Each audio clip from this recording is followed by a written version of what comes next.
We sit here on a day where things were, I guess I would call them temporarily positive. I'll share it. The four of us spent about 2.5 hours last night destroying the Giants on our text thread. And I mean, unkind is a kind way to describe some of the things that were said on this text thread. A total frustration sensation. Totally. The Giants on a 5-game losing streak. You're welcome. The Cubs come in, not a great baseball team, and they're building up a 4-run lead. And Luke Jackson's coming in here with wild pitches. Grandy, I thought, he's about to damn lose it during that inning. And this thing was all going totally sideways. And then, let's be real about the 9th inning rally. I don't know if they hit a ball hard the entire time. Nope. Chapman loops a double. Great hustle play. Tyro with a bunt. Couple of sac flies and a few walks. And the next thing you know, there's a celebration at 3rd and King. So that's great.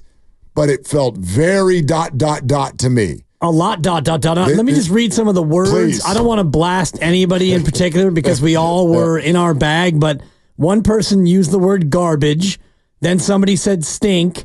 Then somebody said excuse and the phrase suck so bad. And then we all talked about how many games they would win over the next 11, and somebody said one. One of the next 11. That was me. Yes. I'll go put my name on it. Yes. I mean, sarcasm, we all but were pure. No, but I mean, one felt a little hot, and then you came in at 9:49 with the text that said it all right. I love this team. Because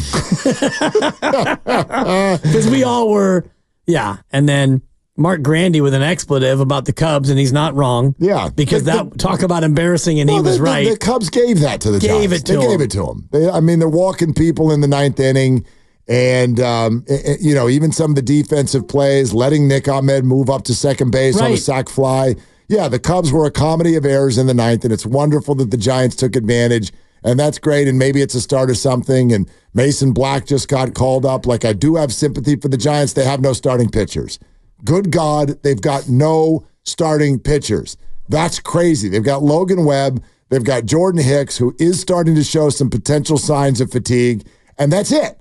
They've got no one else. Now, they will potentially soon.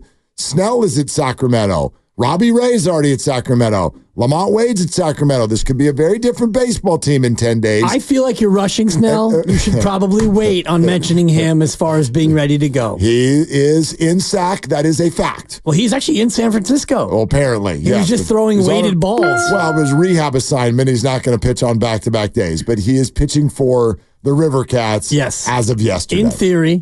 Yes, All and right. You make sure we don't get too excited about him coming back. We don't want to rush Blake.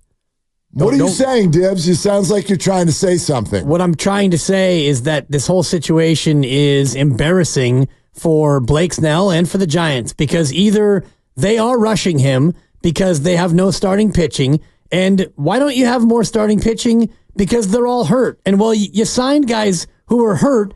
Cobb was hurt. Robbie Ray was hurt. No, Cobb was already signed. Yes, but you knew in April that he was hurt, and he stayed hurt. And Robbie Ray was hurt, and he stayed hurt. So, hey, Giants, why don't you have more pitchers? And if you are rushing Blake Snell, what are you doing? The guy's hurt. And on the other side of it, hey, Blake Snell, say less, okay? You don't have to come out and express your feelings about the pressure you're feeling about being rushed back. I thought that his comments and the fact that his comments are obviously a real thing because he feels it, it's a bad situation. It's a bad situation. Look. I do have what I think is some perspective on that specific thing, not the overall, but the Blake Snell situation. It's really unfortunate that this is being pitted as sort of a low-key battle between the Giants front office and Blake Snell, because my argument would be this is all Scott Boris's fault. And I disagree with that. Well, here's what I know that maybe not everybody knows. I now know. Remember, you and I have had this conversation about how did he end up still being a free agent that long? Was that Blake? Was that the Giants? Here's how I've been told this went. The Giants put their offer on the table, And Scott Boras, who spent all offseason believing that his 4 were going to make massive multi-year deals. And obviously none of that was on the table. So Cody Bellinger and Jordan Montgomery and Matt Chapman and Blake Snell, not a one of them got anything but a 1+1. All of them. That's what they ended up getting. So that was mistake number 1 with what Boras thought they were going to get. But specifically with the Giants and Snell, it is my understanding that the Giants put their offer on the table in plenty of time. And Boras told Blake, hang tight. I can squeeze him for more. And as Scott waited and waited and waited for the Giants to up the offer, the Giants looked at him and said, well, and then they finally took it because it never moved. Now, you can do whatever you want with that information. Blake's the boss and Scott's the employee. There you go. So Blake can tell Scott, we're doing it now. But he would not be the first to say, well, you're the agent, you're the expert, I'm going to follow your guidance. That's what I hired you to do. And that's what he did. And I'm going to put the lion's share of the blame on that one on Scott Boras. He badly misread this market the entire offseason, and it affected a lot of his clients, and it cost them a lot of money. And his client, Jordan Montgomery, fired him. And I don't think that Blake Snell has fired him. No, I don't know if he needs. He doesn't need him right now.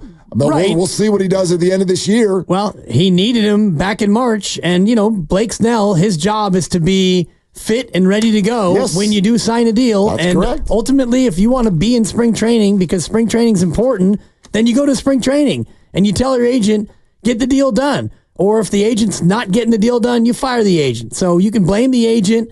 I personally don't, because the agent works for the player. So the player is in control of the process to the extent that he's getting these offers. And if he gets to early March and he's not satisfied with where it is, well, then do something about it. And he didn't. And now here we sit in late June, and the guy can't get healthy, and he keeps getting hurt because he didn't come into camp ready to go, and now he's blaming the team for rushing him back? Well, I don't love that part, but again, listen, your rebuttal is a fair one. Yeah, it's just, that's how I feel. But he followed the advice of his agent, which is what most people do, and his agent really screwed up.